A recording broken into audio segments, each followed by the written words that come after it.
कृष्णाय वासुदेवाय हरये परमात्मने प्रणतः क्लेशनाशाय गोविंदाय नमो नमः। प्रियदर्शकों नमस्कार, मैं ज्योतिषाचार्य हरिप्रसाद उपाध्याय अपने YouTube चैनल के ऊपर आप सभी का स्वागत एवं अभिनंदन करता हूँ। सर्वप्रथम अनंत बलवंत हनुमंत लाल जी के पावन चरणों में प्रणाम, भगवान श्री सीताराम जी को प्रणाम करते हुए आज का हम यह कार्यक्रम शुभारंभ करते हैं। आज का हमारा यह विशेष कार्यक्रम रहने वाला है मीन राशि वालों के लिए। मेरी पिछली 11 वीडियो के अंदर आपने देखा होगा मेष राशि से लेकर के कुंभ राशि तक के लिए हम वीडियो लेकर के आए थे, हम कार्यक्रम लेकर के आए थे कि नवंबर महीने का उनको कैसा लाभ प्राप्त होगा, कैसा उनके लिए नवंबर का महीना रहेगा। और आप लोगों के इस प्यार के कारण आपने हमारी वीडियो, जो भी हम वीडियो डालते हैं, काफ़ी मात्रा में आप लोग सभी उसको देखते हैं, श्रवण करते हैं और आपको अच्छा भी लगता है। इसलिए आप हमसे कांटेक्ट करके आप अपनी जन्म कुंडली का भी परीक्षण हमसे करवाते हैं।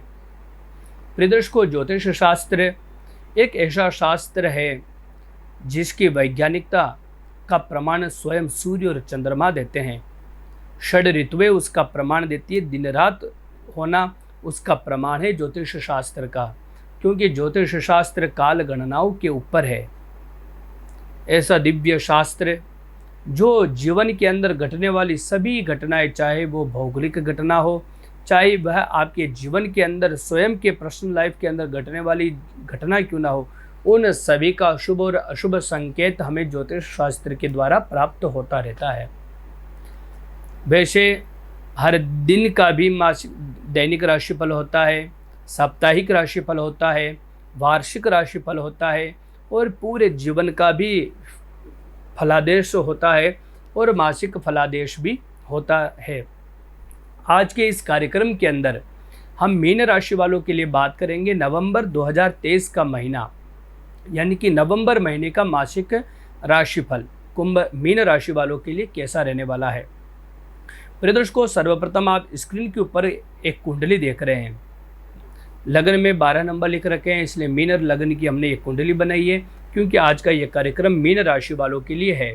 यहाँ पर आप राहु देखेंगे, दूसरे स्थान पर आपको दिखेंगे बृहस्पति, तृतीय स्थान पर आपको चंद्रमा दिखेंगे, वही षष्ठम स्थान पर शुक्र है तो सप्तम भाव में आपको केतु दिखेंगे, सूर्य मंगल बुध की युति अष्टम भाव में दिखेंगे, तो वहीं पर द्वादश भाव के अंदर शनिदेव आपको उपस्थित हुए दिखाई दे रहे हैं।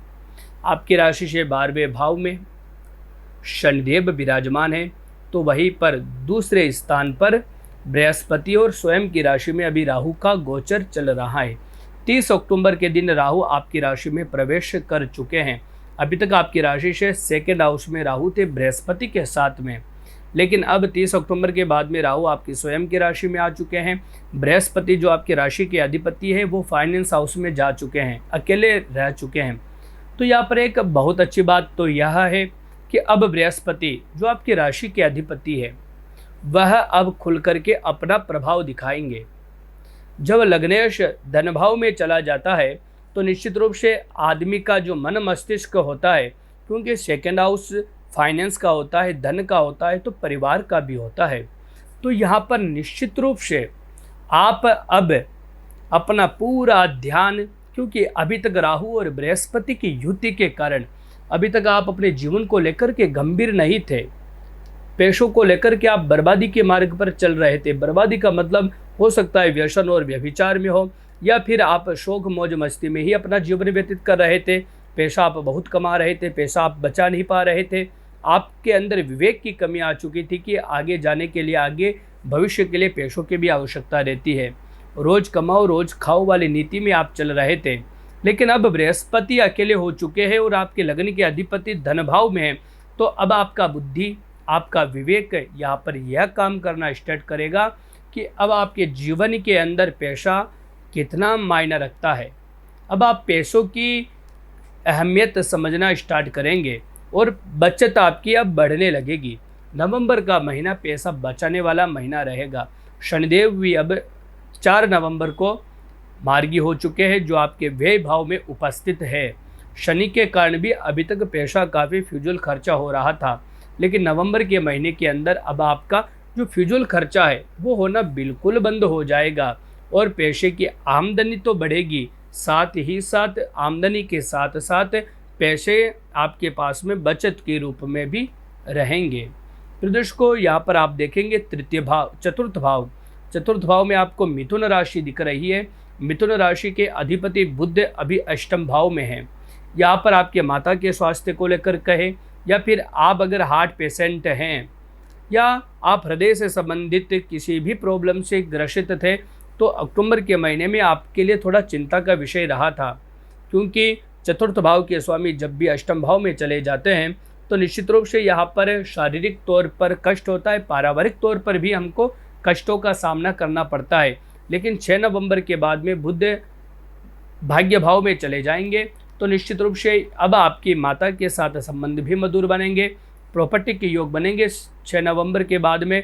और साथ ही साथ अगर आप किसी भी गंभीर बीमारी से ग्रसित थे तो यहाँ पर हृदय संबंधी प्रॉब्लम से भी आप निजात प्राप्त कर सकेंगे। अगर हो सकता है आपके चेस्ट के अंदर आपको काफ़ी ज़्यादा पेन हो रहा था, या आप हार्ट पेशेंट है, तो हो सकता है आपके माइंड के अंदर यह घबराहट थी कि कोई अशुभ घटना आपके जीवन के अंदर ना हो जाए, लेकिन वह सभी चिंताओं के बादल बुध के राशि परिवर्तन करते ही 6 नवंबर के बाद में दूर हो जाएंगे।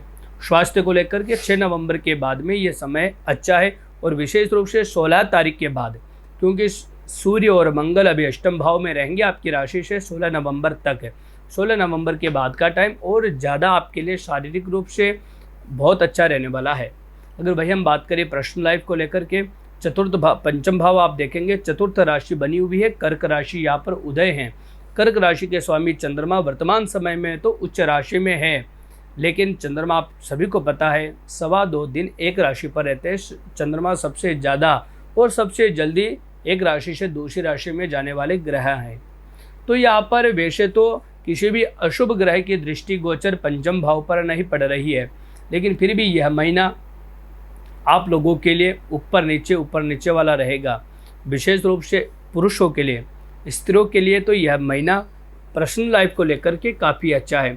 उनको तो अपने पार्टनर के द्वारा किसी भी प्रकार की कोई शिकायत उत्पन्न नहीं होगी।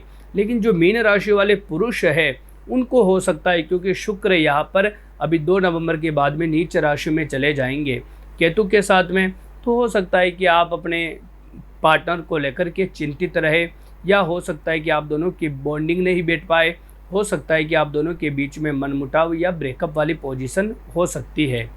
तो यहाँ पर यह महीना पर्सनल लाइफ को लेकर के स्त्रियों के लिए तो अच्छा है, लेकिन पुरुषों के लिए ज़्यादा अच्छा नहीं है। अगर वही हम बात करें मैरिज लाइफ को लेकर के, शुक्र और केतु यहाँ पर सप्तम भाव में आ जाएंगे। अभी तो शुक्र 2 नवंबर तक तो षष्ठम भाव में रहेंगे, लेकिन 2 नवंबर के बाद में सप्तम भाव में आ जाएंगे आपकी राशि से। केतु स्वयं वहाँ पर पहले से ही उपस्थित है, और केतु जहाँ भी होते हैं उस स्थान में विच्छेद करवा देते हैं। तो अभी केतु वर्तमान समय में आपके मैरिज हाउस में है, तो यहाँ पर केतु और शुक्र का और साथ में आ जाना तो निश्चित रूप से यह पति और पत्नी के बीच में विच्छेदात्मक योग बनाने वाला है। अगर आपकी जन्म कुंडली के अंदर भी केतु की पोजीशन खराब है या सप्तम भाव की पोजीशन खराब है, तो आपको विशेष रूप से मैं सावधान कर देना चाहता हूँ कि बहुत ही समझदारी पूर्वक यह महीना आपको निकालना है। और साथ ही साथ आपको, क्योंकि शुक्र और केतु की युति साथ में बनी है, तो भगवान शिव की आराधना करना नितांत आपके लिए आवश्यक है, जिससे आपकी मैरिज लाइफ में किसी भी प्रकार की कोई प्रॉब्लम उत्पन्न ना हो। अष्टम भाव में सूर्य मंगल आप देख पा रहे हैं, सूर्य मंगल और बुध की उपस्थिति एक साथ में बनी हुई है।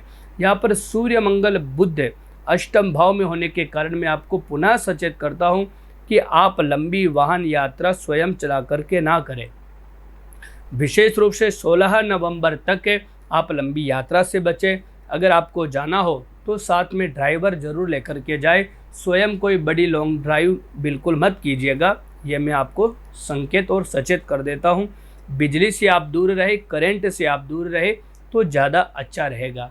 वही हम बात करें आपके कैरियर को लेकर के, यहाँ पर कैरियर भाव के अधिपति बनते हैं बृहस्पति, और बृहस्पति स्वयं कर्माधीश होकर के भाग्य धन भाव में चले गए हैं।